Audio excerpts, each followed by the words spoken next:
I'd like to go ahead and call our meeting to order. This is a meeting of the Cedar Rapids Community School District Board of Education. Today is Monday, July 15th. Welcome, everyone. Hope you're having a good summer, and thank you for joining us this evening. Before we have a motion to approve the agenda, I do want to make a note that this is a revised agenda. We are going to be deferring BA 14021 on the consent. We are deferring BA 14023 in learning and leadership, and we will be deferring BA 14025 under board governance. So John, could you please move to accept the agenda? Sure. I move that the revised agenda of Monday, July 15, 2013 Board of Education meeting be approved as set forth, and that each item is considered ready for discussion or action. Second, please. Second. This is a roll call action. Director Anhalt. Aye. Director Rosenthal. Aye. Director Laverty. Aye. Director Humbles. Aye. President Meisterling. Aye. Thank you. Next, I'll turn it over to Dr. Benson for a superintendent report. Thank you.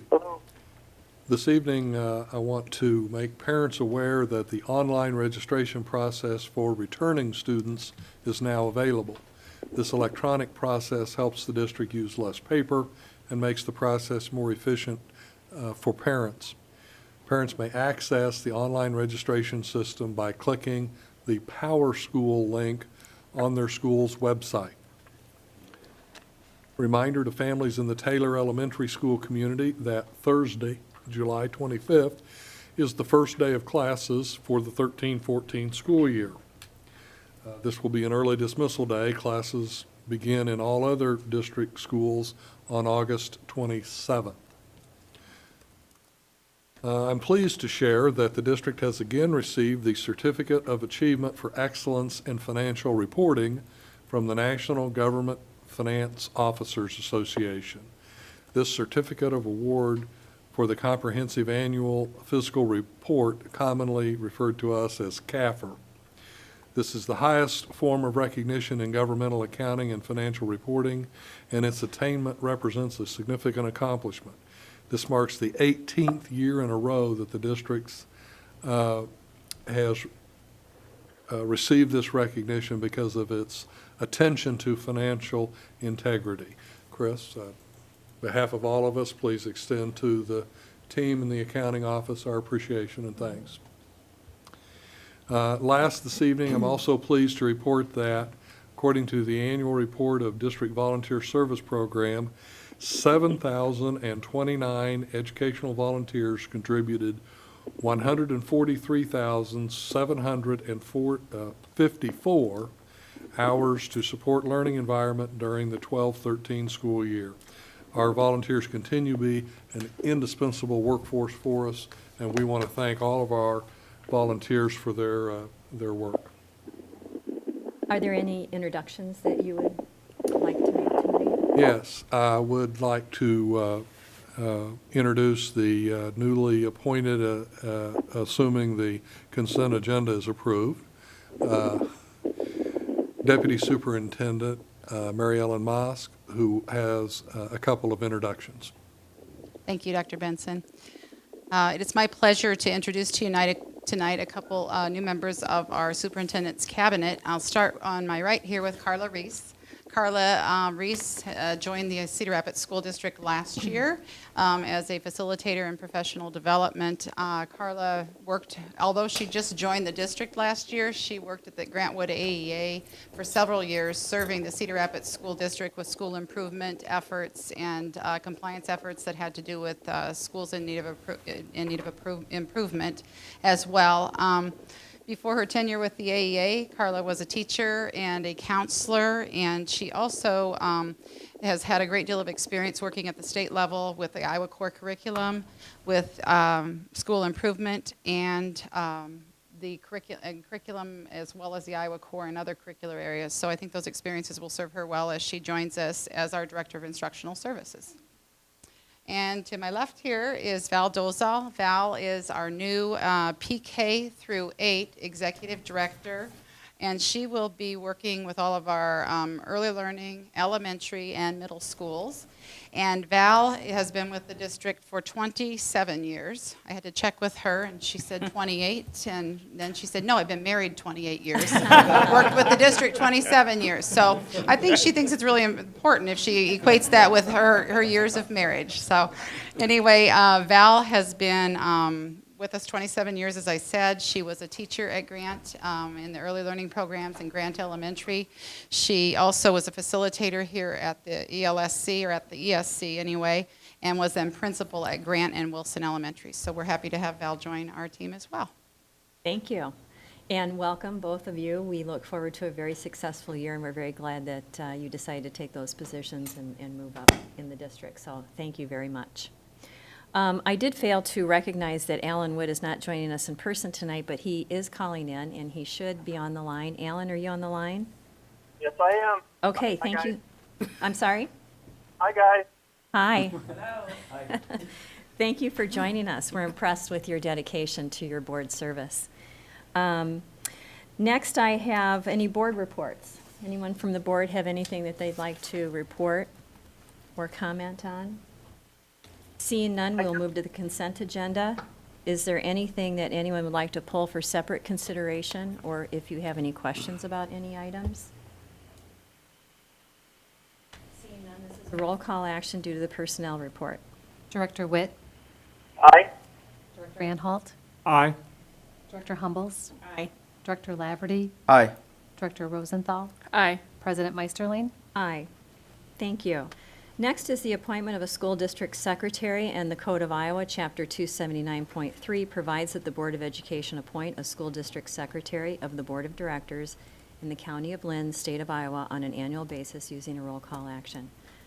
John, would you mind reading the resolution? Sure. Whereas Chapter 279.3 Code of Iowa provides that the Board of Directors shall appoint a secretary, therefore be it resolved that Laurel A. Day be hereby appointed as Secretary of the Board of Directors for a term of 1 year, beginning July 15th, 2013, and shall qualify for said appointment by taking the oath of office in the manner required by Section 277.28, and thereafter shall hold office until a successor is appointed and qualified.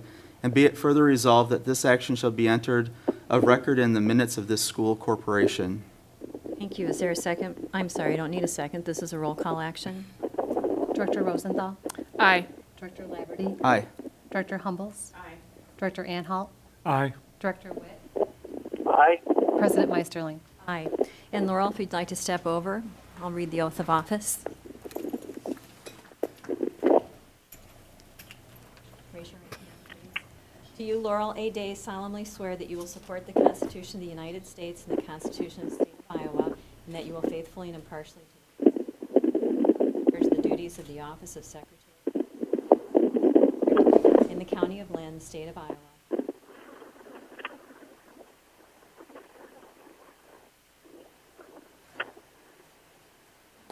Congratulations.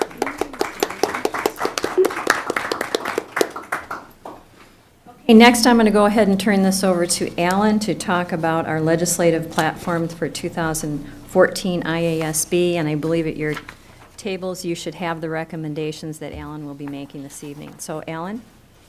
Yes, thank you, Mary. There are 5 priorities that the Iowa Association of School Boards had recommended for the coming year. There are about 25 total, and I sent out a recommendation of those same 5, and they are similar to what was done last year. I hope you guys, if you have any questions, Ann Rosenthal, if you were there, had a comment about Dillon's rule, adopting home rule in lieu of Dillon's rule as a priority, which is possible in place of item number 30. 20. And I am still here, Alan, thanks. So I just wanted to throw that out there. If anyone had any other comments concerning the priorities. Alan, can we only turn in 5? Yeah, they're limited to 5. Okay. Comments and discussion? I do like the idea of the Dillon's rule. I think, not that I'm in favor of the mandatory school start date, but Dillon's rule is much more broad sweeping and beneficial, I think, to us all. So I would be in favor of replacing Dillon's rule with this number 20 that's on there currently. There isn't one currently on the ISB list that addresses Dillon's rule, so we would have to craft the Well, I language think- of that. And that's Didn't we allowed. have one? You can add one. You can add one if you want. We had submitted one before. Yeah. I think, unfortunately, a lot of people don't realize the flexibility that could give us, and it would address several other things. In fact, that could even address item 20. You're absolutely Might take right. care of it if we were home rule instead of Dillon's rule, that 20 might just go away. I don't know. You're Depends right. if they rewrote the laws when they changed the switch, switched over, but. John, did you have other Well, comments? I think that what we wrote was from maybe 2 years ago. I think it was. So if we could just take that language, I think the board had agreed to it back then, and we don't actually vote, are we voting on this tonight, or? Yes. Okay. Yeah, I would like. Any other comments, Gary? I think if ISAB approves this or puts it as legislative, I think there are a lot of misconceptions or not enough information about Dillon's rule versus home rule. And I think that there was I got some feedback by it, but I think it partially is just not understanding the difference. So I think if they move forward to it, I think it's not only educating legislators, but it's educating public too. So is that something that you support? Uh, Not number 20 for that? With the caveat that I said, that it gets fully explained. Nancy? John? Okay. The one that we had written a couple of years ago. So can I make a motion that we replace this number 20 with the language from the previous Dillon's rule statement that we used 2 years ago? And we could even add the caveat in that there be additional explanation when this is brought forward. And is there a Further second? education on the issue. Further education on the issue, so I'll make that motion. I'll second that. Okay. So all those in favor of, Well, Alan, did you have any other comments? No, I think that's great. I'll work with Laura. I'll get that language revised. Okay. in favor of supporting items number 3, 7, 12, 14, and then drafting a new item that addresses the Dillon versus home. All those in favor, please say aye. Aye. I would just like to add, I think this has been on Dave's radar, Alan's radar, mine and John's, and Gary, yours too, over the last 2 years as we met with legislators throughout the session. And you're right, I think a lot of them don't have a very good understanding of what the impact would be to our districts, but it would be tremendous. And so I completely agree with this and glad that you brought that up, Ann. Very glad that you brought that up. Okay, next on our agenda, I'm going to turn this over to Dave, who's going to give us an update on our physical plant and equipment levy. Yes, as we proceed with the community discussion around the physical plant and equipment levy, I think it's important that we take time at board meetings to talk about the issues and to let the community know that this discussion and vote is going to take place. Just a little bit of background, educators like to talk in acronyms. So the PEPL, PPEL, stands for the Physical Plant and Equipment Levy. Its legal uses are for the purchase and improvement of buildings and grounds, construction and repair of school building or roads, purchase and lease of equipment, or technology greater than $500 in value per transaction, and equipment would include vehicles and buses. And as you recall, the Des Moines Register did an article on buses and buses being repeatedly rejected, and unfortunately, we had a bus in that circumstance, but we're keeping our buses up to 12 years. I mean, we're just running them a very long time. So those are the general legal uses of the PEPAL fund, the Fiscal Plan and Equipment Levy. Just to give a little bit of history, the district is approaching 40 years, that's 40 years, with a Fiscal Plan and Equipment Levy at the current rate. The previous 10-year terms ended June 30th of 05, 1995, and 1985. The current state, the current 10-year PEPAL levy will expire June 30th of 2015. So we're out in front of this because of the change in school board elections to every other year. So for us to be in a cycle that makes sense to present this question to the community, we need to do it at the next school board election in September. And you have passed a resolution calling for that election. It is a 10-year term. The current rate is 67 cents per thousand of taxable property value, and it is 100% property tax. It generates about $3.5 million annually for our maintenance and operation of our facilities and purchase of major equipment and technologies. As you have seen from previous reports that Rob Kleinsmith has made under the direction of Steve Graham, we have had a very reactive maintenance program. We're reacting to leaks, we're reacting to repairs, and that is causing us to consider an increase so that we can create a more proactive system of maintenance. Nobody likes to get the call that I got last year from a district parent about leaking roofs. That's just a real problem, and we can have programs that avoid that. Under the current state, we also maintain a lot of asphalt, and every summer we have an asphalt program. When the asphalt plants fire up, we go out and do a lot of patchwork on our playgrounds and parking lots. What we are asking the community to consider is a renewal of the 10-year levy, not to exceed $1.34 per thousand of taxable property value, which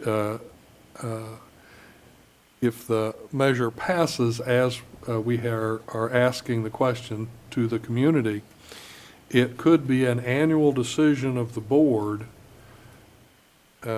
how much to ask for and what a mix might be between property tax and an income tax surcharge.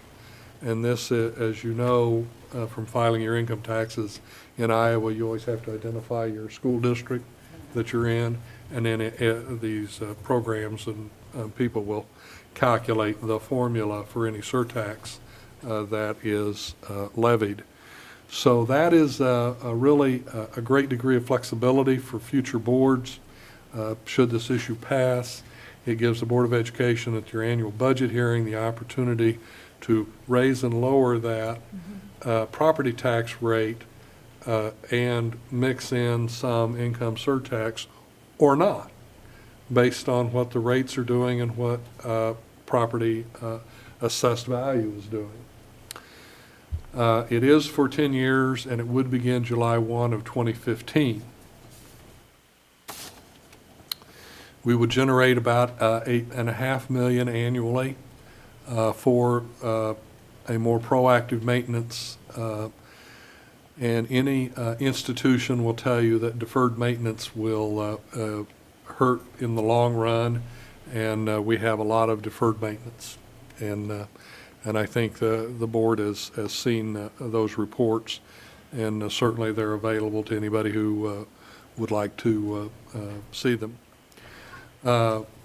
This would allow for an increased investment in district vehicles and would allow us to expedite a bus replacement schedule that we believe would be beneficial. The other plus is these are funds that could be used for energy conservation, and we know that there's a net payback on energy conservation, and I'm pretty sure and the university has a calculated investment versus payback ratio that they look at, and we could take advantage of some of these things, and there's some grants that we could have some matching money. So it's really a boost for our energy conservation effort. Should the election not be successful and approved by the voters in September, there are two other opportunities to take the issue back in front of the voters. One would be February 4th of 14. The resolution would need to be on file on or before December 20th of 13. Thereafter, there is an April 1st, 14 date, no jokes about April Fool's Day. And that resolution would have to go to the county auditor by February 14th, Valentine's Day of 13. No, 14. 14. We wanted to make this report this evening, see if the board had any additional questions about it, and to get that basic information out to the voters. There's also been a document that was recently created that I'll share with the rest of the board. We'll have a lot of the points that Dr. Benson mentioned tonight so that you feel well equipped to have conversations with folks that you work with and folks in the community. Any comments or questions that you have? Just that I know that this master planning process, there was a list of deferred maintenance and regular, basically every building was surveyed with floor and roof and windows and when that should, what kind of a schedule that should be replaced on. Right. And I think it's probably buried someplace in the facility master planning process web pages. Mm-hmm. If that could be brought forward a little bit more and highlighted as far as just the CRSC, just our district's deferred maintenance list or our facilities maintenance plan. I know it's in here, it's already public, it's just not really easy to find. No, it And I could think it definitely would be be pointed helpful. out. Rob? Maybe a bus inventory too, I don't know, just to let them know that, The scope and breadth. kind of that share some yeah. information of the PEPAL is used for this, and it's not necessarily marketing or advocating a position, it's more just Educating. informing of Yeah. what the situation is, and, if we want to be responsible stewards of our buildings, we need to have the money to take care of them. Rob, could you look at that as far as getting some basic information on the replacement cycle and work with Denny Schreckengrass on the bus and vehicle replacement schedule? And let's get that information within a few days posted up as a lead story on our website.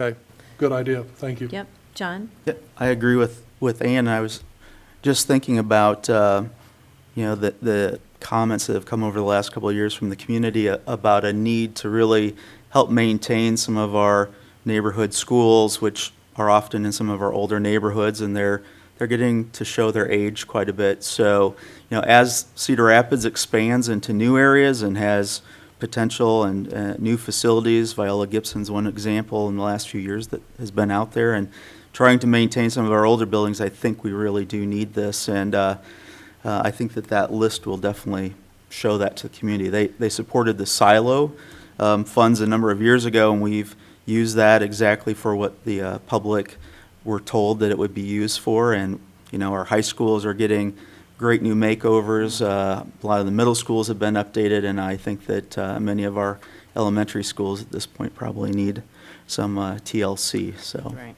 Anyway, I'm definitely in favor of this. Good point.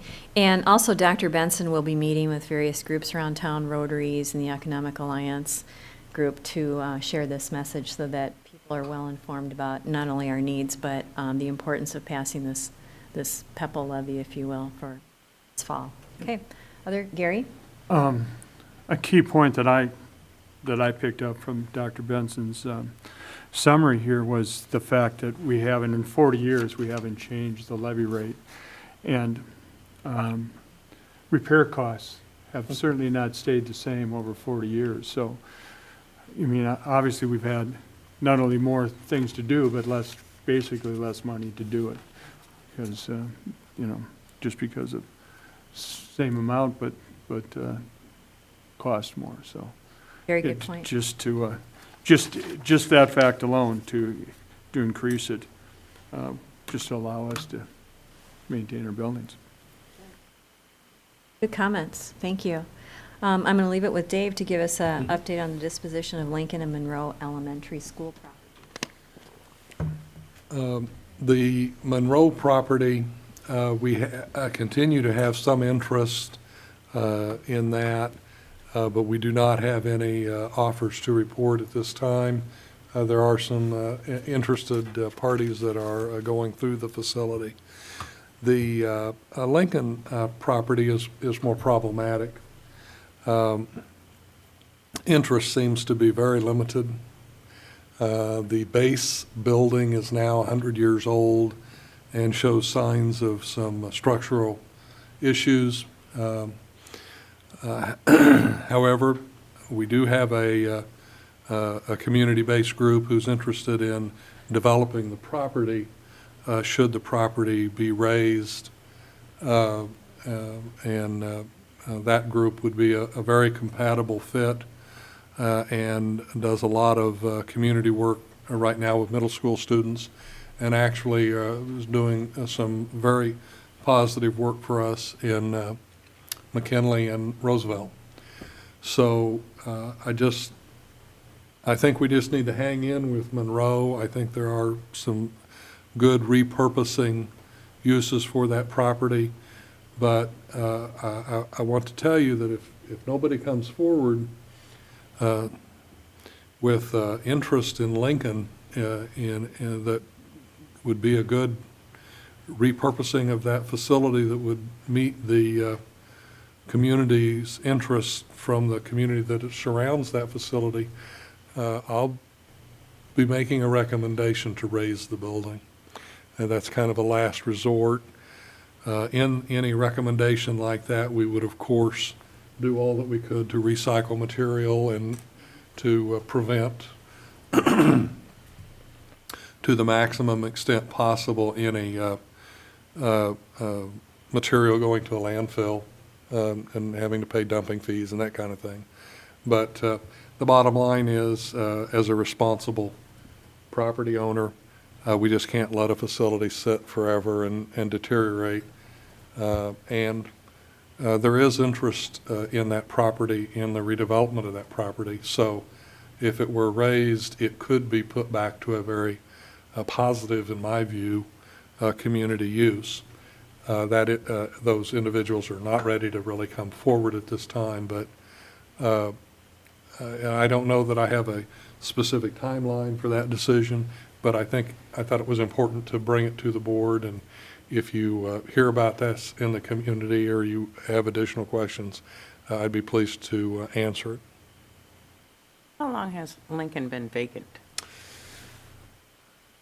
This would be coming up to its third year.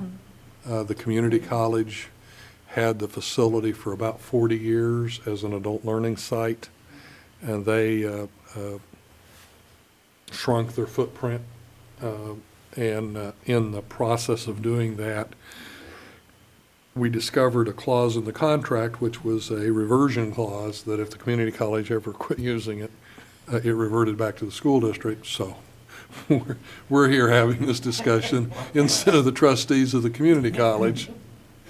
But we had to bring the abstract up to date so that we could market the property, and that we found out there was a parcel of land there that we needed to get clear title to, so that took us some time to do that. So we now have clear title to the entire site and are in a position, quite frankly, the site's going to be worth more than the building. And that's the problem.